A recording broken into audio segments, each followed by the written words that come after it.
puts it to 0, and I'm looking at it going, that's weird. Sorry, my apologies. No, So this is your first phase B sort of thing, which is some, official sort of, what, it doesn't matter. Anyways. What we're going to talk about today is the era of Aquarius and Prophecies. There's some positive stuff in this class, but there's also some kind of like, negative doom and gloom kind of stuff as well that we'll have to have a look at and understand how to work through. This is an interesting quote. The poles of the Earth are already deviated, and when our solar system arrives at the exact degree, at the precise original starting point, the poles will become the equator, and the equator will become the poles. Then the furious oceans will change their position, and these lands in which we live will be submerged into the depths of the ocean. Yes. What we're talking about... Is this the good news or the bad news? It depends on perspective you look at it. What we're talking about is something that's referred to as crust displacement theory, or polar shift. The idea being that the mantle is the crust, basically what we live on. You can think of that as the skin around an orange. It's a very, very small area of the whole Earth as a cross-section. The problem with the crust is it sits on this whole sea of molten lava, which is fluid. And there's a lot of scientific evidence building up, and it's a big point of discussion and debate amongst the scientific community right now, is whether or not the entire crust of the Earth can just slip around at various points in the Earth's history. Imagine a skin sliding around the orange, the fruit itself. And there's a lot of evidence that suggests that happens kind of regularly on this planet. And that's what we're going to look at today, and that's kind of some of the prophecies and some of the things that lie in wait with the era of Aquarius, which is the current time period in which we're in. But we'll be visiting this throughout the course of the lecture. Now let's have a little bit of a look at celestial mechanics. Now, remember we're all part of a great machine, right? You just got wheels inside of wheels and all that kind of thing. The terrestrial year, we're familiar with this. It's just a cycle. Okay, the terrestrial year, is a cycle that we're all familiar with. It repeats over and over again. The definition of the terrestrial year is the time it takes the Earth to revolve around the Sun. You know that it goes around the Sun once a year, and as it travels around the Sun, it's at different angles and different locations relative to the Sun, which gives us the various seasons. Okay, we get 365 days, and we go through 4 seasons, 4 distinct time periods in that particular cycle. Now, if we zoom out from a much higher level, we see another cycle that exists, something called the Great Sidereal Year. And the Great Sidereal Year is the time it takes for something referred to as the precession of the equinox. And the precession of the equinox, it's the cyclic wobbling of the Earth's axis of rotation, which causes the equinox, the autumnal and the vernal equinox, the fall and the spring equinox, to move slowly through the constellations of the zodiac. When the Earth turns and spins, it doesn't do it straight up and down. It has a wobble to it, which I'll show you in a few minutes. Normally, this is our Earth right here, and right now the Earth's axis of rotation points at the North Star, points at Polaris. If you've ever seen those time-lapse photography pictures of the night sky, there's one star that's a dot, and all the other stars become circles over time because the Earth rotates pointing at the North Star. But it wasn't always that way. The Earth just doesn't rotate standing still. If you can imagine on the Earth just doesn't rotate like this, with the top of my head always pointing at the same point. The Earth, as it rotates, kind of does this weird cyclic wobbling where the top of my head is pointing at a different location on the ceiling. And that's what this represents here. If we go back a couple thousand years ago, the Earth wasn't lined up with Polaris, it was lined up with the star Vega, and then earlier than that, even the star Thuban. So as the Earth rotates on its axis, it's doing this weird, slow, cyclic wobbling. They call that the precession of the equinoxes. And this isn't esoteric stuff. This is astronomy. This is modern accepted astronomy. Consequently, around the Earth, we have the different signs of the zodiac, right? And we know the signs of the zodiac are just particular patterns of the stars. Well, as this Earth does this cyclic wobbling, it causes something interesting to happen. At different points in this Earth's rotation, as it completes this big cycle that we see here, the spring and summer equinoxes, when the sun rises in the morning, because of the Earth being aligned at different points in the sky, on the spring and summer equinoxes, when the Earth is aligned at different points in the sky, we see different constellations visible. Okay, so the night sky, as we go out and look at it right now, 50,000 years ago, 2,000 years ago, 10,000 years ago did not look the same. It's always moving. If you've ever watched any programs about places like Stonehenge or the ancient pyramids, you look at them now and there's no significant astronomical alignments. But you rewind back in time to when they were built and there's all kinds of different astronomical alignments. There's even, I'm a little bit of an amateur astronomer myself, and I have a piece of software for astronomy, and you can type in any date you want and give a location, latitude and longitude, and it'll show you what the night sky looked like. Just because this pattern is predictable, just like the regular year that we have as the Earth travels around the sun. Yes? It's always those three. It just kind of goes around, always. Just goes around that big cycle. That's the cyclic wobbling it does. Okay. And as it goes around there, at the different equinoxes, at the different points in time, the Earth is pointing at different signs in the zodiac. Okay? What's the time frame, Lee, for that? Well, 25,000 years and change. The complete. That's the 26,000 year thing they're talking Yes, that's the 26,000 year cycle. 25,800 and some odd, I believe, which I think is the next slide. The precession causes the various astrological ages. Each age is about 2,160 years. And then after that, we've then shifted to another sign in the zodiac. Then after that, we've shifted to another sign in the zodiac. So each age is named after the sign which rises in the spring equinox. Why we call the age of Aquarius, and now for the rest of the night I'm going to have that 60s song from that musical Hair stuck in my mind. I just can't get that out now. This is why we're in the age of Aquarius, because in this time period, the way that the Earth is aligned on the precession of the equinoxes, in the spring equinox, that's the constellation that's visible. What was the one before us? Pisces. Should be Capricorn. Pisces. She goes backwards. Oh, Okay, remember Jesus being the fisher of men and all these symbols associated with Jesus and fishing and that kind of stuff? That's because it was the era of Pisces, and Jesus was the messenger. He was the avatar for the age of Pisces. That's why you see the reference to fish and fishermen and that kind of stuff. He was the fish guy. It doesn't follow like what we think of that way, because Aquarius, Mhm. before that, it's the inverse. It's the inverse. Ah, It got it. goes the other way. Okay. Yeah. Lee, I've read some stuff that suggests that this 2,000 year cycle, Mhm. the 26,000 year Mhm. cycle, are all coming at the same time in 2012. We're all renewing or hitting at the same point. Yeah, not the 2,000-year cycle, no. We've already crossed into the new one. But, and Oh, yes, okay. Yeah. somewhere around about now, not 2012, but somewhere around about now, we're hitting the end of this. We've already shifted into the end of this when we shifted into the age of Aquarius. Okay, and that's what we're gonna look at today. And that's why some people talk about the Mayan, 2012 thing, Mhm. because these cycles are all coming together. But they're coming together. You've got to do some serious speculation and bending of things to make that happen, unfortunately. We moved in, and well, this is coming up, we moved into the age of Aquarius, I believe, in 1962. So that's when the times of the end actually began. When you look into 2012, I'm kind of against 2012. Every time people talk about 2012, you're going to see me furrow my brow. There was one man that was responsible for that, and he took some serious liberties to get things to align up for 2012. And actually everybody says, okay, well, the Mayan long count calendar ends then. But if you look into it far enough, the Mayans regularly made references to dates outside of the long count calendar.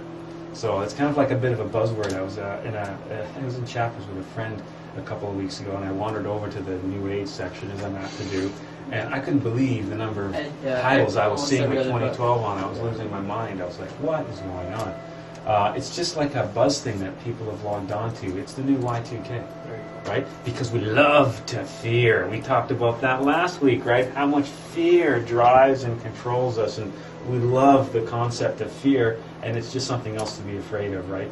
1999 with Nostradamus, everything was aligning to 1999. It was the new century. It was Nostradamus. It was prophecies from all these different religions, and people were going out and buying propane tanks and gas generators because that was going to be it. It was the end, and here we are 11 years later, and that's the thing. We're going to look at some of that today as well. So we got roughly 26,000 years for what we call the Great Sidereal Year. It's a time for the Earth to do one of those wobbles. And as it does that wobble, it aligns to different constellations at the spring equinox, which gives us the different ages. So that's where we get the age of Taurus, or the age of Pisces, or the age of Aquarius, or whatever we have to be in.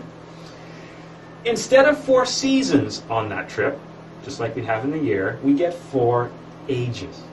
Okay, we get the golden age, which is analogous to the spring. We get the silver age, which is analogous to the summer. We get the copper, which is the autumn, and we get the iron, which is the winter. Okay, just like the golden is sorry, another one of those days. Just like spring is the age of growth and rebirth and everything renewing, the opposite of that is winter, which is the time of, you know, death and all that kind of stuff. And there's some analogies to these that we're going to use when we examine the different ages, the different astronomical ages that we find ourselves in. Each human race lasts as long as it takes to complete this orbit around the zodiacal belt. So each different race of humanity lasts about 26,000 years. And we'll explore today why that occurs as well. Okay, so each race of humanity, and this is something else that we have to kind of think about, we are not the only race of humans that have walked this planet. There's been races before us. For example, one of the most famous other races is the Atlantean race, as an example. And we know the Atlantean race met their end by being submerged in water. Yeah. I've been looking up a bit, and I've heard in a few esoteric schools they teach that the zodiacal belt actually has a 13th zodiac, which is the zodiac of the snake. Is there anything I don't know. I've on that? never come across that. Oh. I actually can't comment on that because I've never seen that before. So each human race lasts as long as it takes to complete this orbit around the zodiacal belt. So each race of humans will get approximately 26,000 years on the planet, and each race consequently goes through 4 specific time periods, 4 specific ages. Just like in 1 year we go through the 4 seasons, one human race goes through the 4 ages: the Golden Age, the Silver Age, the Copper, sometimes called the Bronze Age, and the Iron Age. We were previously in the age of Pisces, as we mentioned earlier, and that's where the concept of Jesus and being fishermen, fishers of men and all that kind of stuff. He was very related with the fish because he was the avatar, the messenger, the one that brought knowledge to the people for the age of Pisces. But on February 4th, 1962, somewhere between the hours of 2 to 3 p.m., the age of Aquarius began. Okay, and some of us in this room were alive then. So what were you doing February 1962 between 2 to 3 p.m.?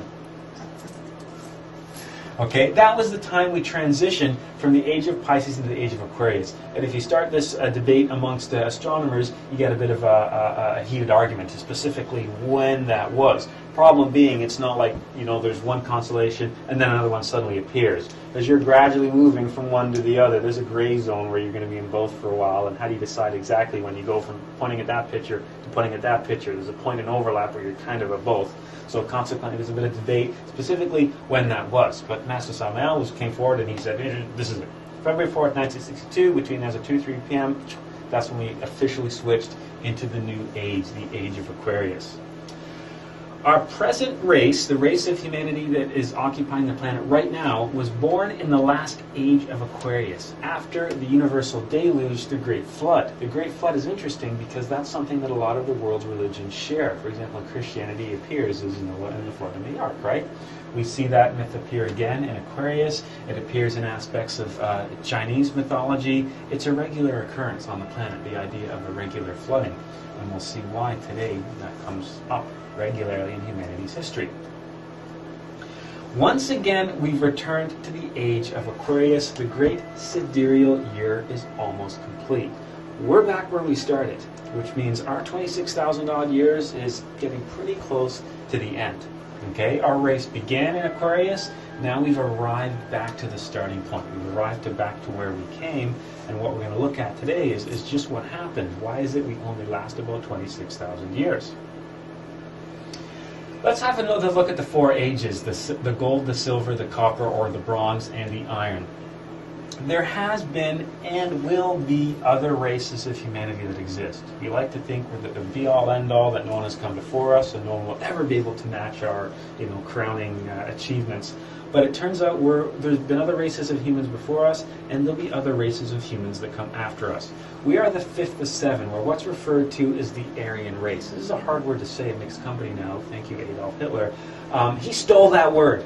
Okay? The Aryan race describes everybody on the planet right now, no matter what color, race, creed, whatever. Every human that walks this planet belongs to this race. To call it the Aryan race is analogous to calling the previous race the Atlantean. It's describing a race of people. What Hitler and his craziness was trying to do was purify the Aryan race, which now people think means blonde-haired, blue-eyed. Yeah, he stole that and he ruined it for everybody. So you can't really say this anymore, mixed company, because you got to be careful because people give you a funny look. But that's what it is. That's what he was trying to do. But didn't he pass, or maybe I'm just reading the latest pop culture, but isn't the spelling that he used with a Y instead of an I? You see it sometimes both. Okay. I am intentionally using it with an I right now to intentionally not use it with a Y, so people don't give you much of a raised eyebrow when I use it. But remember that he was an esoterist. He was really into the occult and esoteric teachings. He studied a lot of that stuff, so he stole this term. This term was in existence long before he came along. It's just the way he used it has kind of stigmatized this particular word, yet we are the Aryan race, and that includes every single man, woman, or child on this planet right now. They all collectively belong to the Aryan race. We are the fifth of seven, okay? There's been 4 previous races before us, and there's 2 that are going to come after us. And then we look at a different type of cycle that happens to the planet itself. We have to zoom out on a much greater scale than even the Great Sidereal Year to look at what happens to the planet and why there's only 7 races, but we'll save that for another day when we look at the 7 races and sub-races that have existed.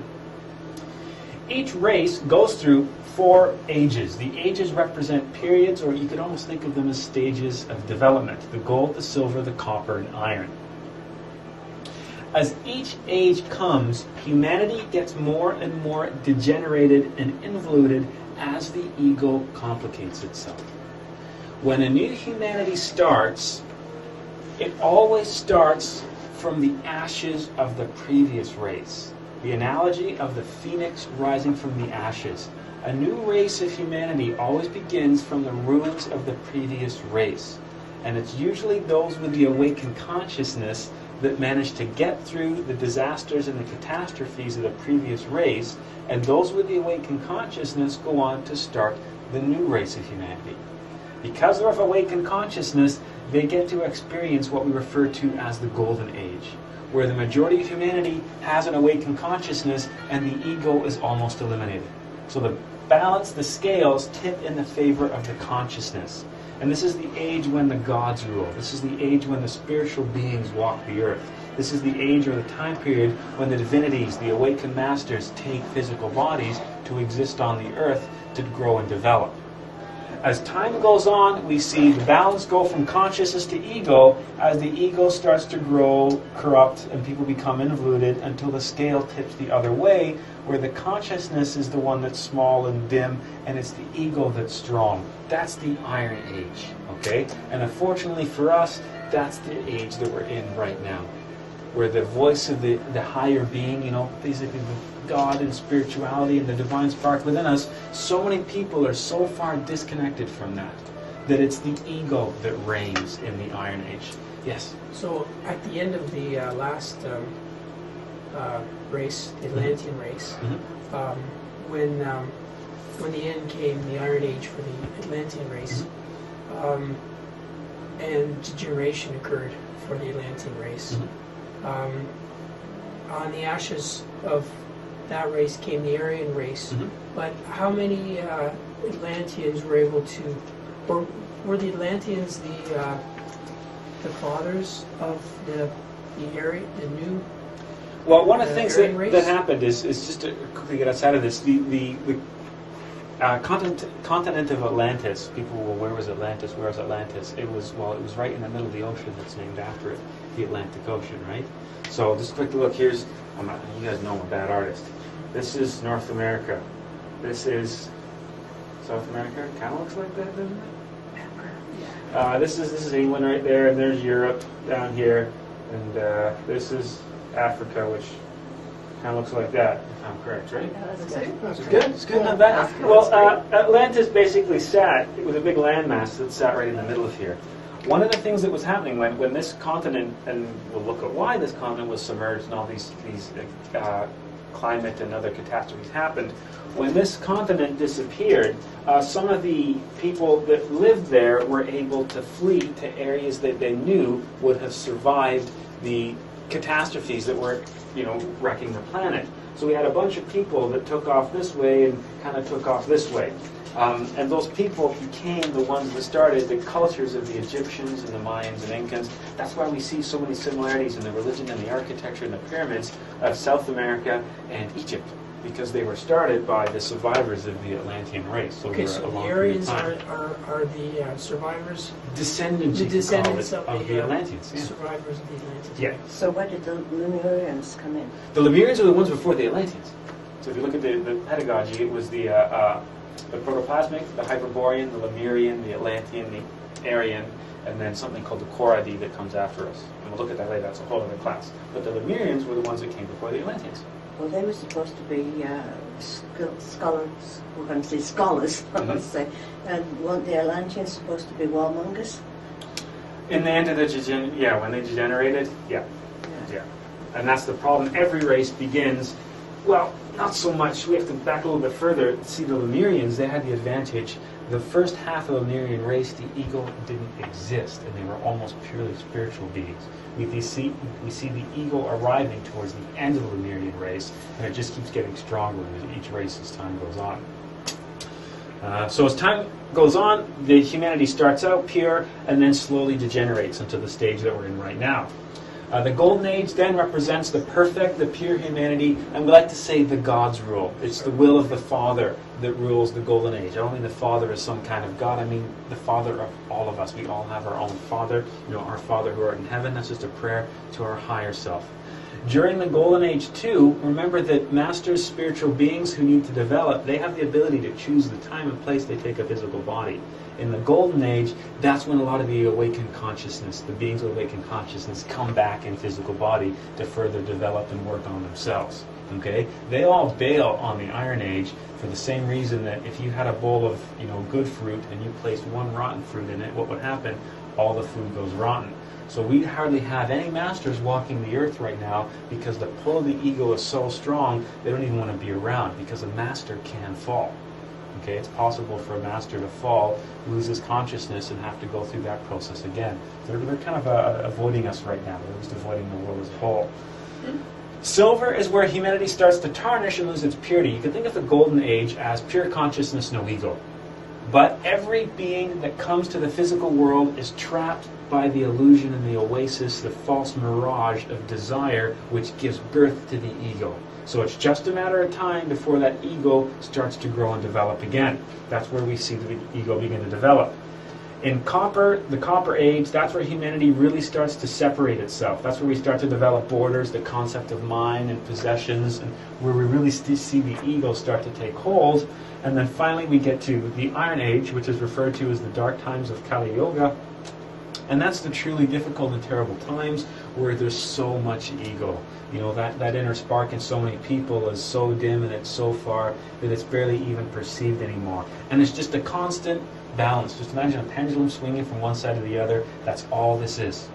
Okay? We're always trying to correct that balance. It's the movement between light and dark. It's the tension that's created to the energy flow between those 2 points that brings about all of creation. Okay, so it's a constant swing between the ego and the consciousness. The ego and the consciousness, we just get caught up in that. And consequently for us, the unfortunate side is our humanity is presently in its Iron Age. We live in the Iron Age where it's really the ego, and everywhere we look, we see examples of the ego, and there's so much greed that drives the world, and war, and pain, and suffering, because we're in the age of Kali Yuga. Oh, this is a huge one. This is Daniel the prophet talking. You might have heard this before if you've studied any biblical stuff. It comes to my memory in these moments, Daniel the prophet. This is Master Samuel speaking, sorry. Daniel said that he saw in a vision a great ocean and 4 winds combating each other. And then he said that he had also seen 4 beasts that came up from the bottom of the sea. The first beast was like a lion that had the wings of the eagle, and it was given a man's heart. The second beast looked like a bear. The third had 4 wings and 4 heads. It looked somewhat like a leopard. And the fourth was different from all the rest. It had great iron teeth and nails. Everything it chewed was reduced to dust. It was permitted to destroy the earth everywhere and bring desolation to all corners of the world. It was also permitted to fight against the saints from high above, but a judge came who sat and took its kingdom away. The kingdom was then given to the saints. The Golden Age had arrived. When we go back and analyze what's happening, the 4 beasts represent the 4 ages. Okay? The first beast was like a lion. A lion is always a symbol used for someone with awakened consciousness, a being of the higher dimensions. A lion given a man's heart, so a lion with the wings of an eagle, a lion with wings, like think of an angel, an angelic being, given a man's heart, those are the awakened consciousness, the beings from the higher dimensions coming down and taking a physical body, being given the man's heart. The second beast represents the Silver Age, the third represents the Bronze or the Copper Age, but then we see the fourth one was different. Daniel even referred to it as having great iron teeth and nails. That's the Iron Age. And doesn't this sound like what our humanity is doing right now? Everything it chewed was reduced to dust. It was permitted to destroy the earth everywhere and bring desolation to all corners of the world. It was also permitted to fight against the saints from high above. The idea that we have ego that can do its own will, that we can fight against our higher self. Rather than following the will of our Father, rather than doing the right thing, following the will of our higher self, we can do the will of our ego. That's the concept of fighting basically the saints from above. We can do what we want. We can disobey, our Father in heaven that wants us to do all these things, and, love a fellow man and all that kind of stuff. But a judge came. The judge, of course, is representing the karma and the great changes that we're going to be seeing coming to our humanity. The judge came and took our kingdom away, and this kingdom was then given to the saints again. The golden age has arrived. So eventually we lose our kingdom, and the next race begins. So the visions of Daniel the prophet basically describes the 4 ages that humanity goes through. So, end of each race. Another long one. Sorry, this is Pastor Samael again. If we carefully study the solar stone, the Aztec calendar, we will find extraordinary wisdom. The Nahuatls, which is basically the tribe of the Aztecs, they say the sons of the first sun were devoured by tigers. The sons of the second sun were destroyed by strong hurricanes and were transformed into monkeys and apes. The sons of the third sun died by the action of the sun, of the rain of fire and huge earthquakes, and were transformed into birds. They say the sons of the fourth sun were swallowed by the waters. They were transformed into the fish. But they don't say anything about the sons of the fifth son. However, if we investigate what will be the fate of the sons of the fifth son, the Nahuatls say how they will perish, and they explain it when they speak about the future. The sons of the fifth son, they say, will perish by fire and earthquakes. What we're talking about here is the previous races of humanity. The sons of the sun describe each race. The sons of the first son were the first race of humanity. They were the protoplasmic race. Okay? Devoured by tigers, that means wisdom. The first race that existed, there was no ego. They all self-realized. To be devoured by tiger, is to be devoured by the wisdom. It's a symbol for the awakening of the consciousness. The sons of the second son were destroyed by strong hurricanes and were transformed into monkeys and apes. The transformation into monkeys and apes is a symbol of involution, because it was the second race that we start to see the development of the ego and that sort of thing. The sons of the third son died by the action of the sun and the rain of fire and huge earthquakes, transformed into birds, another animal symbol representing once again the concept of evolution. The sons of the fourth son were swallowed by the waters. That's the Atlanteans. The sons of the fourth son swallowed by the waters and transformed into fish. Once again, you see the animal context. And the sons of the fifth son, that's us, destroyed by fire and earthquakes. So we see the idea, we've got fires, earthquakes, hurricanes, floods. That kind of brings the end to each race of humanity, with the exception of these guys right here. The first race, the pure race, the ones they were the ones that had the awakened consciousness and managed to escape the hurricanes, the fire, the rain, the water, and all that kind of stuff. That's the Aztec sunstone. That's that one right there. And just a brief picture of this. There's 4 symbols around the outside. Those are the previous 4 races before us. There's us right in the middle. That symbol represents the current race of humanity. And of course we know this is a big calendar and all that kind of stuff. That's the Aztec sunstone that was uncovered in Mexico a while ago. It's a big thing too. It's like 13 meters. And if you're curious, if you want more information about that, it actually hangs above the stairs as you come down. You can see this as you come down. Remember to always duck to not hit your head, so you probably don't notice it. There's a big black thing that actually sits up there. If you want to see that in more detail.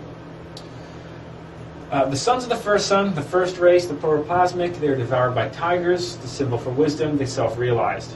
The sons of the second son, the Hyperborean race, they were destroyed, they degenerated and perished, underwent the process of involution into monkeys and apes, the idea being that we are now spiritual, but we found ourselves stuck in a physical body of flesh and bone. The sons of the third son, the Lemurians, destroyed and degenerated and perished, turned into birds, once again the symbol for animals. The sons of the fourth son, the Atlanteans, swallowed by the waters. That's where we get the universal deluge, the great flood of the Bible. That's what the story of Noah is. Noah was the avatar. Noah was the Jesus of that particular race of humanity. He was the messenger. Okay? The idea of building the boat represents the vessel, the higher bodies. So it wasn't a physical boat that Noah was building. It was a vessel to transcend and escape to the higher dimensions. It wasn't an actual boat. It was a symbol for the solar bodies. Okay, we used to think of the solar bodies as vehicles. The flood was coming. Noah needed a vehicle to survive the flood, to go to where the flood waters weren't. That's an analogy for the higher dimensions and working on the solar bodies. The sons of the fifth son, that's us, the Aryan race, destroyed by fire, which is another symbol for volcanoes and earthquakes. So talking about the end of our race, there's another quote. It is such that the Aryan race, instead of evolving, has involuted, and its corruption now is worse than that of the Atlanteans in their epoch. Apparently we've even outdone the Atlanteans in all the horrible things that we're able to do. Their wickedness is so great that it has reached the heavens. The Aryan race will be destroyed so that the prophecies that Ramu is like the Jesus of the Atlanteans, that Ramu made in the submerged continent of Atlantis will be accomplished. Now, I love this quote. This is one of my favorite quotes made by this solar hero of the Atlanteans. If they forget that they must be superior, not by what they acquire, but by what they give, the same fortune will come to them. And that's what our race is all about now, right? It's acquiring stuff. It's a very materialistic society that's really driven by greed. And that's a great thing to remember. If we forget that we must be superior, we have to transcend not by what we get, but instead by what we give. If we're not able to do that, then the same fortune that became of the Atlanteans will become of us as well. That's one of my favorite quotes. I like to remember that from time to time when you get caught up in the everyday life of money and jobs and buying things and paying bills, to forget that in the end, that's not what we want to define ourselves by. Not by what we have, but instead by what we give to others. And this is another quote. The Aryan race is truly a corrupt fruit, a fruit that will fall from the tree of life under the weight of its own rottenness, which is kind of a horrible one to think about. Now, when we go back and look at that pattern again, when we look at the great sidereal year, during that I'm having one of those days, I've been teaching all day. During the journey around the zodiacal belt, the Earth's poles gradually deviate. The present geographical North Pole doesn't coincide with the magnetic pole. Okay, so where north is and where your compass said north is, there's actually quite a difference. Right now, it's somewhere near Hudson's Bay, I believe. Is that correct? You were talking about that earlier. No, it's north of Cambridge Bay. North of Cambridge Bay. Mm-hmm. That's where the current. In 1928, it was right at Cambridge. Interesting. They don't line up anymore. So there's some kind of something happening inside the Earth's core that's causing the magnetic pole to deviate from the North Pole.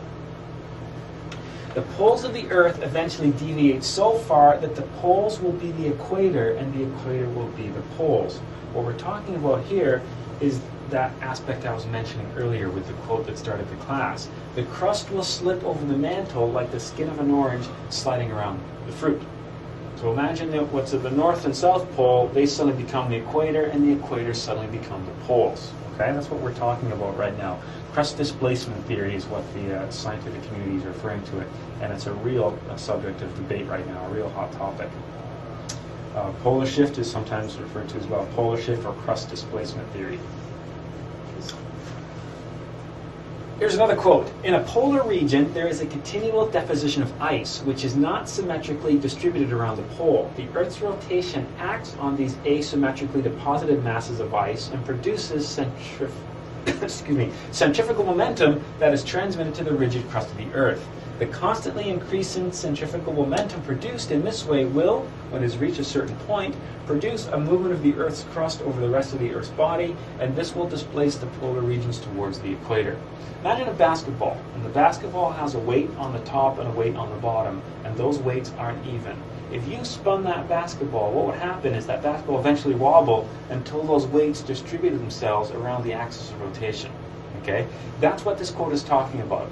We've got a whole chunk of ice on the top, a whole chunk of ice on the bottom, which we're doing quite well to unbalance by allowing them to melt way faster and break apart than they should be. So these uneven masses are suddenly going to get to the point where the whole Earth crust comes unstable and flips it this way. So those masses can be rotating around the equator. And that process happens over and over again. This isn't a quote by Master Samael. This is a quote by this guy. Everybody recognizes that guy, right? Albert Einstein was right into crust displacement theory. Okay, so the guy that's laid down some of the most important laws that we've seen regarding physics is somebody that was quite heavily interested into crust displacement theory, going so far as describing the mechanism that would probably produce it. Yes? Do you address how long this will take later on in your... Yeah, we'll look at that. Right. We'll look at that. Okay, so the whole idea that eventually the equator is going to become the poles and the poles become the equator. Science is beginning to recognize polar shift has happened many times before. This is something that's happened regularly at different points in the Earth's history. For example, we have rocks with iron particles lined up pointing to previous magnetic poles. You can dig down, find a bunch of iron, figure out where the iron particles line up, dig down another few million years, get a different sample of iron, and go, these ones go this way, these ones go this way. Oh, they don't always line up, representing the idea that that polar area is constantly shifting around. This is an interesting one. There's something called the Piri-Reis map. It's a Turkish map from 1513 showing the Antarctic coastline with no ice 300 years before Antarctica was discovered. The map was incredibly accurate, and it's one of those really interesting things that we can't... It's another very controversial thing, because there's a section on this map that's down near the South American coastline. We don't know what it is. It looks like Antarctica. The problem being Antarctica was covered by ice as far back as we know. Antarctica is a landmass, but it looks bigger now because there's so much ice. But this map seemed to indicate what Antarctica looked like without ice on it, which as far as we know should have been at least 20-some thousand years ago. There's all kinds of other little things too. We know that they've gone up to the Arctic regions and they do core drilling. They drill down into the ice, and what do they pull up? They pull up plants. They pull up plants and pollen and seeds and seashells, as you were talking about earlier. We know that they used to be quite warm areas, tropical areas. Okay, we know that the poles were never always that cold. Okay, we also see other areas that are cold right now, and you dig down and you find woolly mammoths that died so quick that this food is still frozen in their mouths. What would happen if these people or these creatures would freeze that fast? The great flood myth of ancient cultures described the end of Atlantis. Because guess what? If the poles became the equator and the equator became the poles, the crust would move. But what would the oceans do? Rush around like mad to resettle themselves, right? So we see huge floods and tsunamis and tidal waves and that kind of stuff.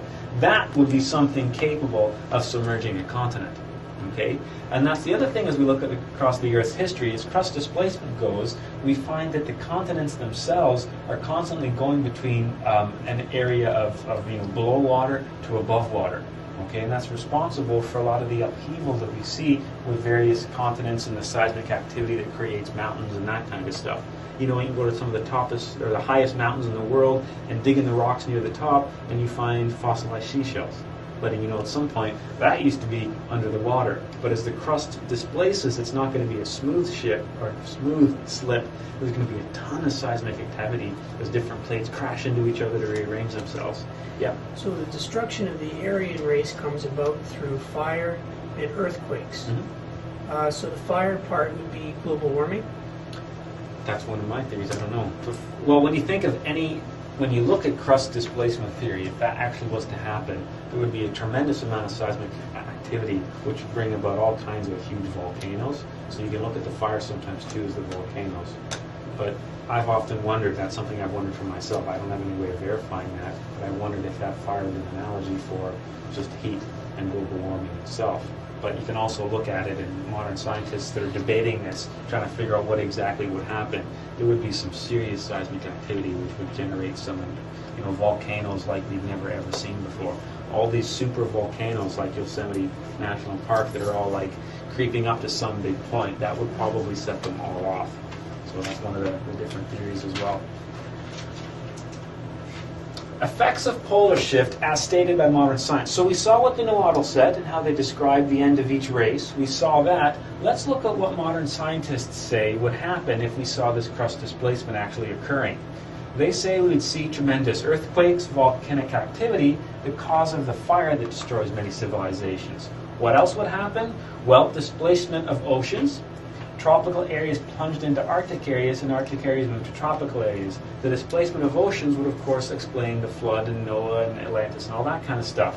What else would we see? The sudden temperature differential causing massive hurricanes and storms, which the Nahuatls described as being the end of, I think it was the Lemurian race. The end of their race was caused by hurricanes and winds.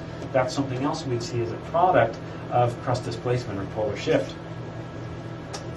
There's something else too. What we have to look at is, okay, so we have this concept of each age lasting about 26,000 years, okay, which we know is the time it takes for the precession of the equinoxes.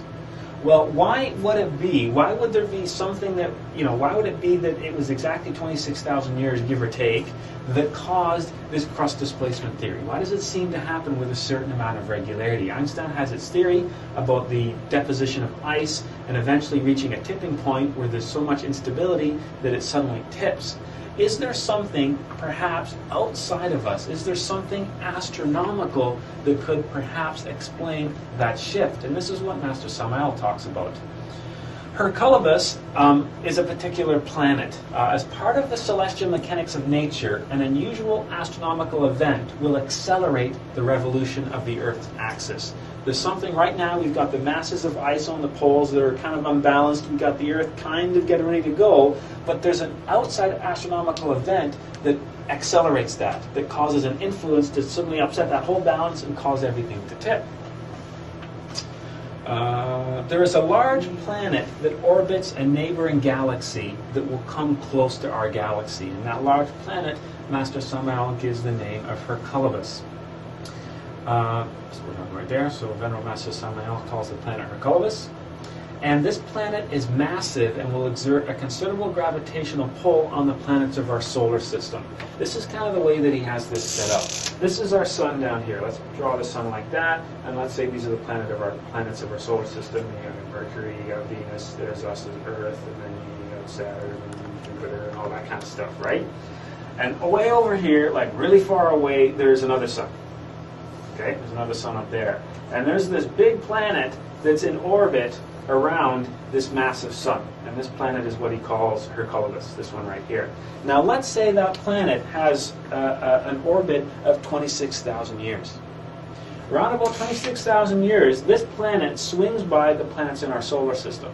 And if it's a large enough body, what would happen is this planet would be exerting a gravitational pull on everything down here. And that gravitational pull could be just enough to upset the stability of that Earth's rotation and push it to that tipping point. Okay? And there's all kinds of different scientific theories and different ancient cultures that have described different planets and the presence of some sort of external planet that could be capable of doing this.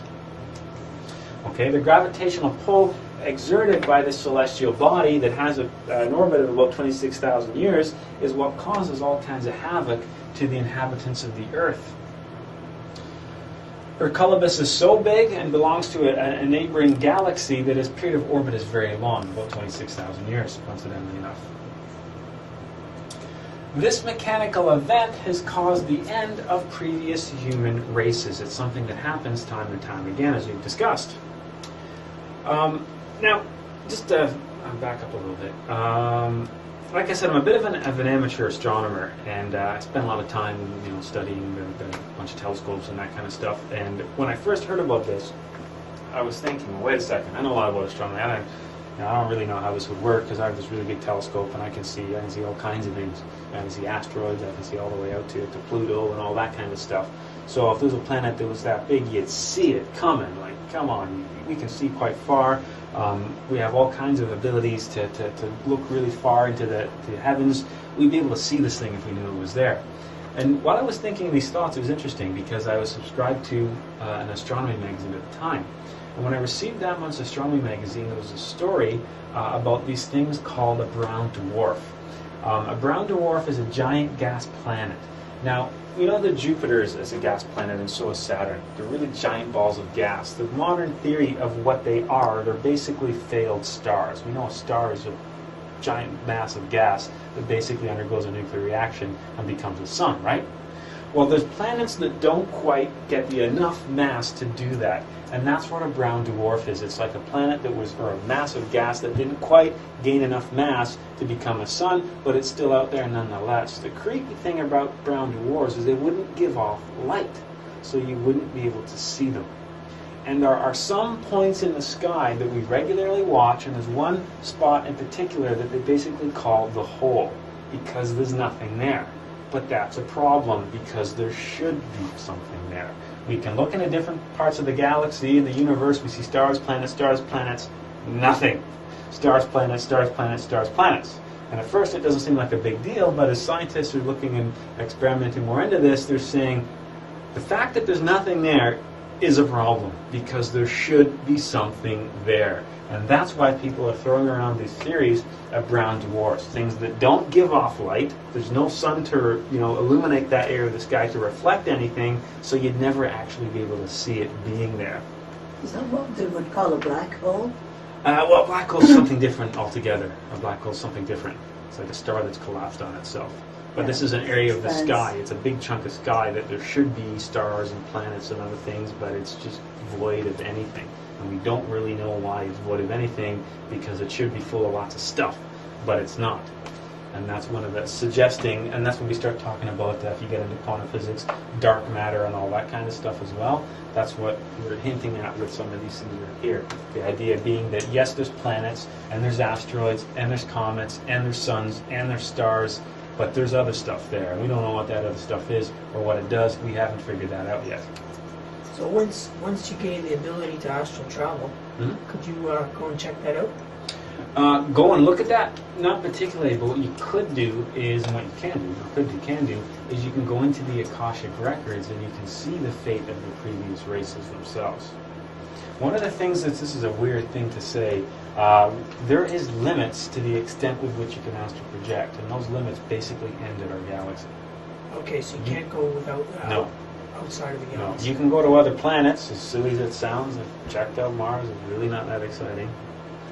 You can go to other planets, but you can't break out of the galaxy. It's almost like some sort of a field or a barrier or something that you can't cross beyond. You're contained to that galaxy. And I'm making the assumption that all the other forms of life are also contained to their galaxies as well. It's like that's the limits of our backyard. That's as far as we can play, which is kind of interesting. Why? I don't know. I can't really explain the mechanism of that, but that's the limits. That's as far as you can go. You kind of bending your head once you get out to the edge of the galaxy, which is a really strange thing to think about. Nostradamus, in predicting the catastrophe, like you can argue about Nostradamus and you can argue dates back and forth, but one of the things he said was, in the sky will be a great king of terror. And the great king of terror he's referring to here is this celestial body. Hercules, as Master Samael calls it. Hercules appears as wormwood. Wormwood represents bitterness. If you've ever tasted wormwood, you know what I mean. It's a pretty bitter tasting thing. It was called wormwood because it's so bitter tasting, people used to take it to get rid of intestinal parasites. It's incredibly bitter. And it appears in the Apocalypse of St. John. And here's the Apocalypse of St. John right here. And the third angel sounded, and there fell a great star from heaven. There's the great star from heaven. And it fell upon a third part of the rivers and upon the fountains of waters. This gets really weird. And the name of the star is called Wormwood. And the third part of the waters became wormwood, and many men died of the waters because they were made bitter. At this point, the waters and being made bitter and everything, that's probably an analogy to our internal waters, our sexual waters, becoming becoming contaminated by the ego, if you look at it that way, not becoming pure and light anymore, but becoming dark and bitter. That's Revelations 8:10. So that's where we see Revelations describing the end of the world, referring to, once again, some star falling out of heaven and causing all kinds of problems for the humanity that exists. When? We need to know when, because we have to make sure that, we pack and get ready and all that kind of stuff, right? When Jesus said, the day of the Lord will come as a thief in the night. Okay, what's the thief in the night? He's the one that comes when you're not looking. He comes under the cover of darkness. He comes when you can't see. Master Samael, when really pushing for a date, was given the date of 2043, which is the date was also coincided by the Aztecs. This is speaking of the Aztecs. 12 Katuns have passed and we await the 13th. The 13th Katun starts somewhere around 2040 to 2043. From here onward, the final catastrophe is inevitable for this Aryan race, which today perversely populates the continents of the world. The 13th Katun is definitive. The Mayans await it. An elder Mayan was asked, will your children see it? He responds, no, my children will not see it. Will your grandchild see it? He answers, yes, my grandchild will see it. Okay? You could try, and this is something interesting, and I've had the chance once to hear a master speak, and one of the things that was asked of him, and this is, you can try this for yourself in the astral as well, you know, when's the end going to come? When's the end going to come? And they won't say. And I remember really pushing once, why can't you say? Of course you can say, you know, of course I know, why can't you say? He said, because it's the nature of humanity. If we said when it was going to be, you would do nothing until basically the day before. But if we say it's coming but you don't know when, it's in your best interest to work as hard as you can, because it could be tomorrow, it could be 100 years from now. But if we told you it was 20 years from now, for 19 years and 6 months, you would absolutely do nothing, go on living the way you're living, and then at the last possible minute, attempt to change your ways, leaving it's too late. So it's coming soon, as we know, going by this, it's probably coming sometime in the next 50 to or so years that we'll see the end of this race, the beginning of the times of the end, the beginning of the catastrophes and that kind of stuff. We're starting to see that now with global warming and hurricanes and storms and winters and floods and earthquakes increasing in severity. We're starting to see that instability in the planet around us. So we're starting to get a taste in the beginning. The idea being, when we look at a lot of this stuff, that keeps accelerating. That keeps becoming more and more worse until we get to the point where the earth and most part of it becomes uninhabitable. When? Don't know. Okay, comes as a Lord thief. The day of the Lord will come as a thief in the night. Master Samael gave us. Now, he originally said 1999, but he revised that. But unlike most people that said 1999, he didn't revise that in the year 2000. He revised it in 1960-something. So his earlier readings, if you ever come across them, he talks about 1999, and later on he said, no, I had that date wrong. He further investigated and then pushed it further ahead. Question? If the Earth becomes uninhabitable, then the next cycle and the next race wouldn't be able to. How would they be born? We're going there. We're going there right now. The approaching cataclysm, if you think of it, will not act evenly everywhere. Some privileged areas will shelter people from the destruction. Now, if you underwent, a huge crust displacement, yes, a large portion of the Earth would become uninhabitable or hard to live until the Earth stabilized. But not everywhere. There would be areas that would be relatively safe and protected. One of the strangest things we've done as a humanity is something like 90% of the Earth's population lives within 6 feet of sea level. If you look at all the big ports and big cities of the world, they're within 6 feet within sea level. We're talking about areas like, Bombay and that kind of stuff, where you've got millions of people that are literally a few feet from being drowned. Okay? Anything that shifted the Earth's oceans by a couple of feet, which is already happening with the melting of it, we can measure this stuff, right? Anything that happened that caused severe tidal waves would wipe out something like 90% of the Earth's population, and that could happen literally in a matter of a few hours. A big underground volcano, and we saw a taste of that a few years ago with what happened in Sri Lanka, right?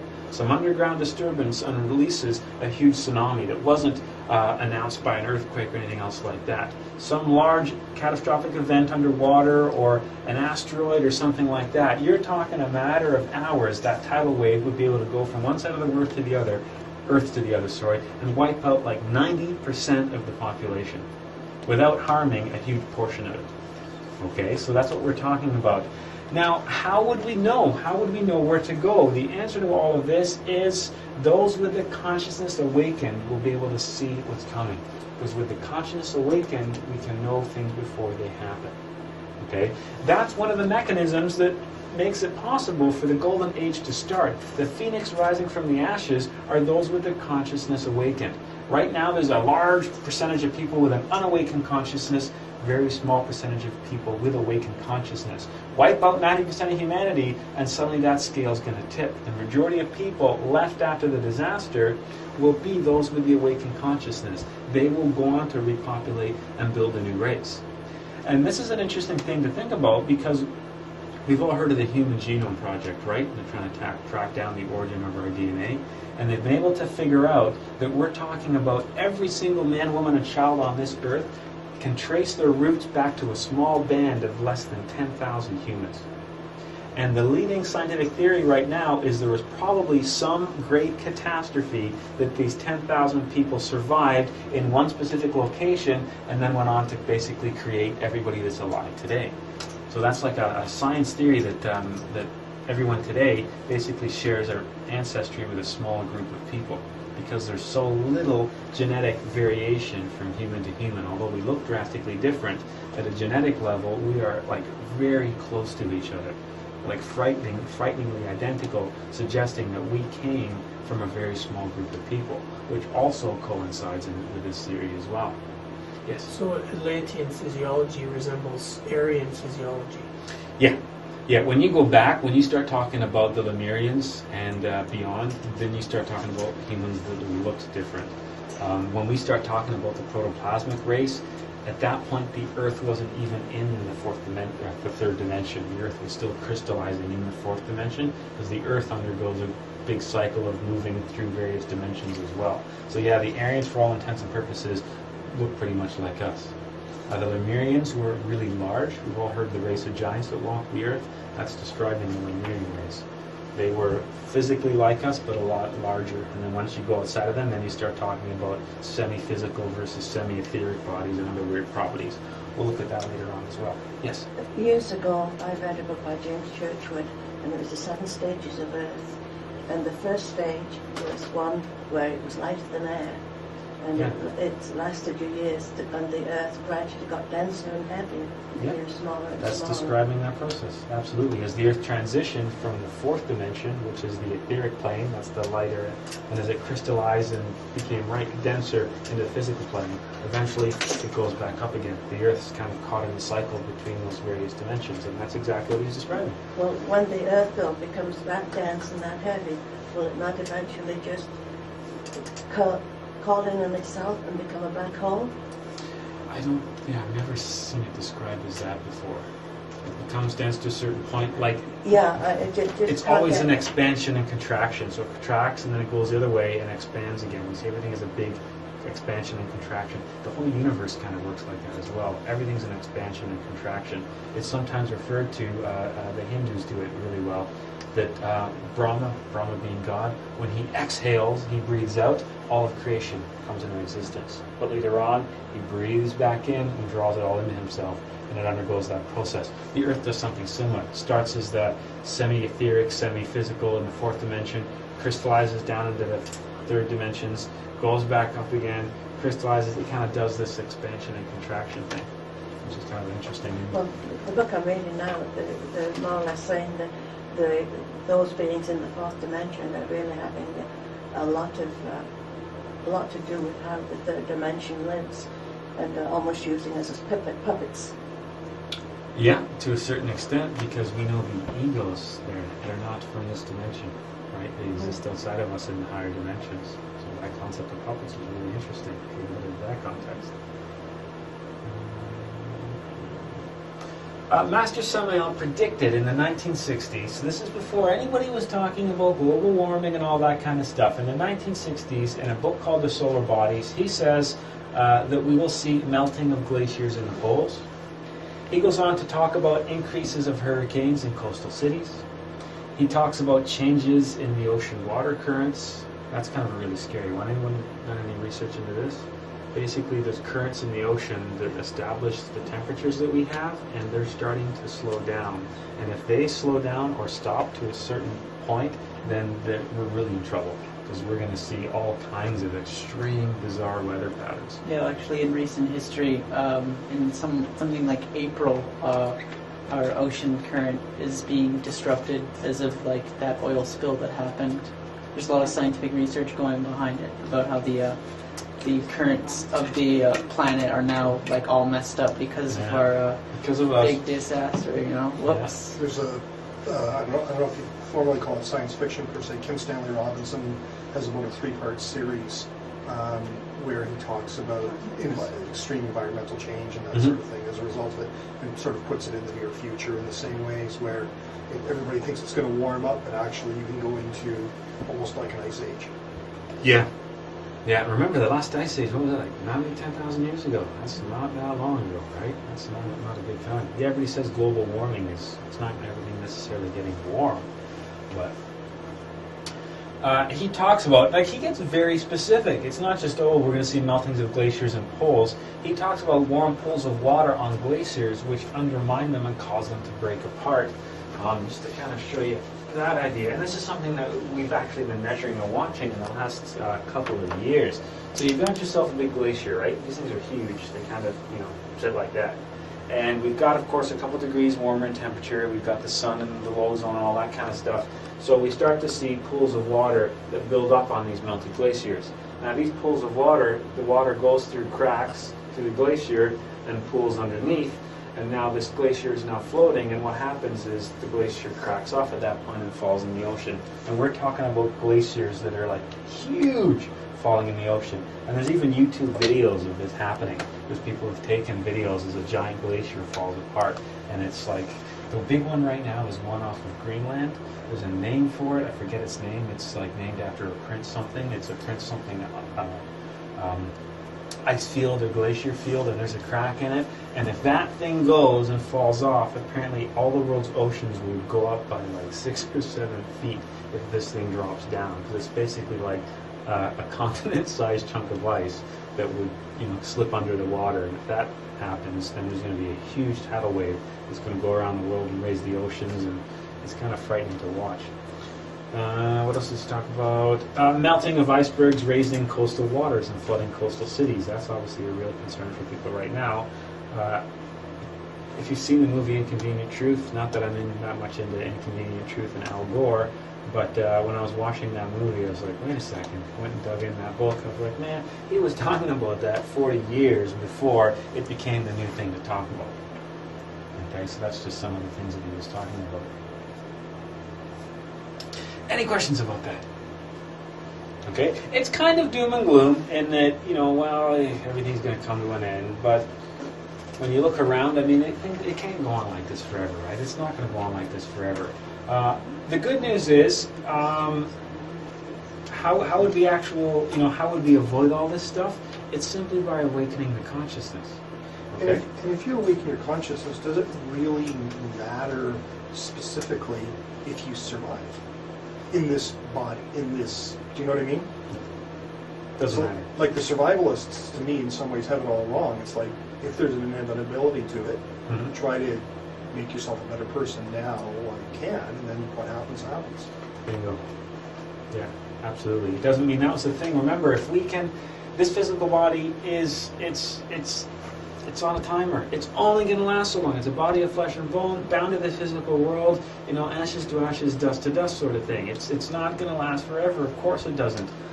But if we can work on developing that consciousness, then when this physical body ceases to exist, we continue to exist. Our consciousness continues to exist in the higher dimensions. We don't find ourselves caught up in that dream state again and being drawn back into another physical body. We instead can enter the higher dimensions with an awakened consciousness. We no longer need this vehicle. We then can go on to grow and develop and learn and continue in the higher dimensions. Right now we're just caught in that wheel from physical existence to physical existence to physical existence. The most important thing is to awaken that consciousness that allows us to continue to have immortality, so to speak, in the higher dimensions. One thing you mentioned about the idea of the golden age, where the planet is actually on more of an astral dimension or a higher dimension. would that mean that over time, if you were to expect something like the transition from the Iron Age to the Golden Age to happen within the next 100 years, you'd also be expecting that the world would be taking on more qualities of the astral plane? So I should maybe back up a second. When we go from the Iron Age to the Golden Age, we're not necessarily talking about a change in the planet itself. In earlier races it did, because the change of the planet from, if you look at the planet going from, like let's say this is the fourth dimension, and this is the fifth dimension, we see the planet basically going through a cycle as it goes between the fourth and the fifth. That is a much larger cycle than the precession of the equinoxes. So we have to zoom out another level now to see another cycle. Okay? So when we go from the Atlantean race to the Aryan race, and the Aryan race to the core ID, this is still physical. This is still this planet exactly the way it is. There's no actual real dimensional change to the planet itself. That just describes, those different ages describe what happens to a race as the planet goes through those instabilities and crust displacement and all that weird stuff. Yeah. So if evolution occurs with each passing race, and then the Aryan race is far more corrupt than the Atlantean race, then that would suggest that the core ID will be more corrupt even than the Aryan, than us. Potentially, yeah. Is that the way it works? If evolution occurs that way, it's a dumbing down through the races? Yeah, as you go into the Iron Age. The thing is, who knows with the core ID? I have no idea. And interestingly enough, there's not much information that even Master Samael gives about the core ID. But yeah, I wonder that myself. Does that mean that when they get to their Iron Age, it'll be even great than this one? And then what happens when we get to the end of the seventh? How does that whole cycle reset itself? Yeah, because the first race, as you said, they were able to ascend immediately, meaning there was no evolution for them.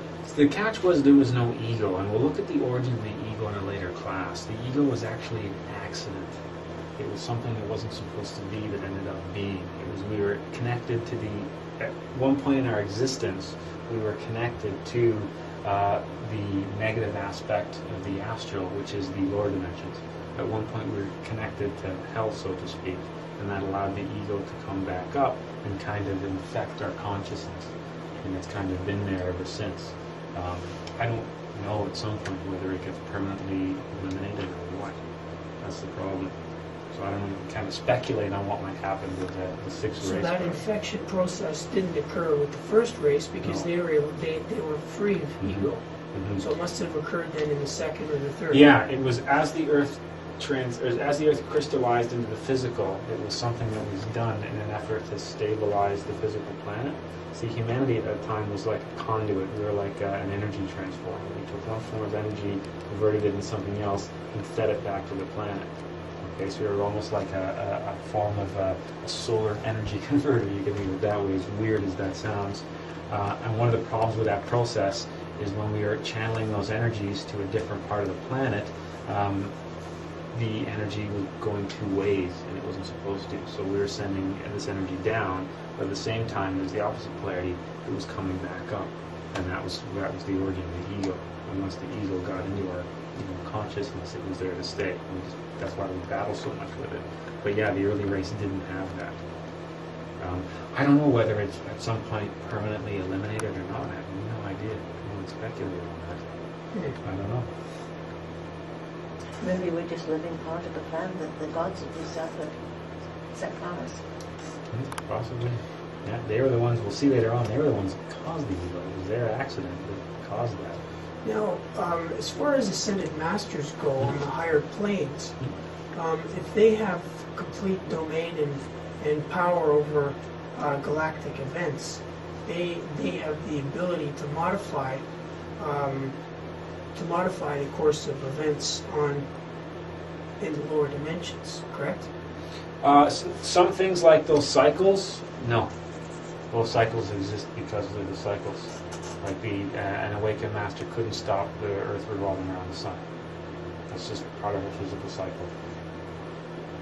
Okay, so even if these awakened masters exist at, say, 5th or 6th dimension, they don't have the power to I affect? don't know whether it's they don't have the power. I don't know whether it's like a karma thing, or whether it's an interest thing, or I have no idea. I have no idea.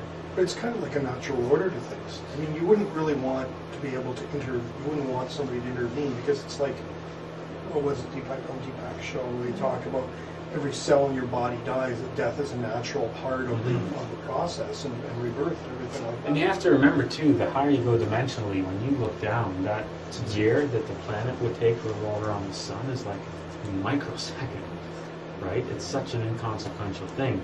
It would be like you, from your vantage point, to use your analogy, deciding the fate of a particular single cell in your body. You don't. It's not only that you're not aware of it; it's just that there's so many others that there's no way you can alter the fate of one particular cell. But to that cell, that would be the most important thing that you could do for it, is make it do something, or make it, or affect a particular process in that cell. But to you, it's such a tiny, tiny, tiny part of a much greater thing. Your awareness isn't even really extending to that point, because you've got much bigger and more important things to worry about. Now you say obviously there's like these cycles that happen with the planets and galactic events and stuff like that. And on the microcosmic scale, there's also the cycles, like the wheel of samsara that we're caught on. So, is there, if it's possible that we can go through the process of revolution of consciousness, and we break those cycles, we're no longer part of the cyclical nature, would that imply that it's possible that we would be able to, if possibly as a planet as a whole, be able to break away from the cyclical nature of our planet's progression, like the progression through the Iron Ages, the Golden Ages, and etc.? Well, yeah, if we were all able to awaken consciousness and fight the ego, then that would end those particular races as well. But then you have to remember that when as the higher you go, there's less laws. These are the laws that govern this physical universe. Remember, there's 48 laws, basically, that govern this universe. When you go up to the astral, there's 24, and then you've got 12, then you've got 6, then you've got 3, and finally you get to the domain right at the top here that has one law, and that law is basically the will of God, the law of the Father who art in heaven. Everything else basically bows down to that particular law.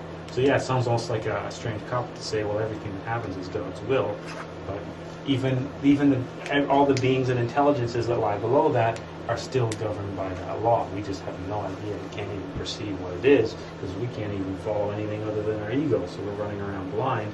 But the higher you go dimensionally, the closer you get to that one source, and then that one universal law, that will of God, basically. So we have to practice. Let's see what it is. Oh, we're going to do mantra Om.